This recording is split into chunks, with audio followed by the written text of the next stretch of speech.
गुरुद्वारा श्री पंजोखरा साहिब वह स्थान है जहां श्री गुरु हरकृष्ण साहिब जी दिल्ली जाते समय रुके थे। कीरतपुर से पंजोखरा तक की अपनी यात्रा के दौरान गुरु हरकृष्ण ने रोपड़, बनूर, रायपुरा और अंबाला से होकर यात्रा की। रास्ते में उन्होंने उन सिखों को गुरु नानक का सार्वभौमिक संदेश दिया जो उनसे मिलने आए थे।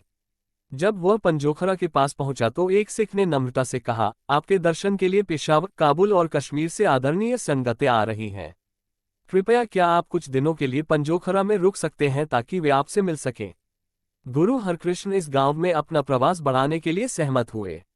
यहाँ कृष्ण लाल या लाल चंद नाम के एक पंडित रहते थे। लाल चंद को अपनी ब्राह्मण जाति के साथ साथ अपने ज्ञान पर भी गर्व था। लाल चंद गुरु हरकृष्ण से मिलने आए और व्यंग्यात्मक टिप्पणी की कि जिस लड़के का नाम कृष्ण है वह कृष्ण की भगवत गीता भी नहीं पढ़ सकता।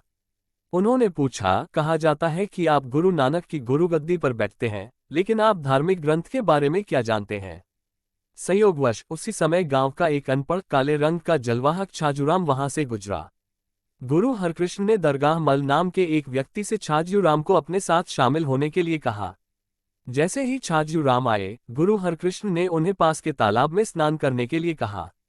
एक बार ऐसा करने के बाद गुरु हरकृष्ण ने उनसे पूछा कि क्या वह पंडित को भगवत गीता का सार समझाएंगे। इतना कहकर गुरु हरकृष्ण ने अपनी छड़ी जलवाहक के सिर पर रख दी।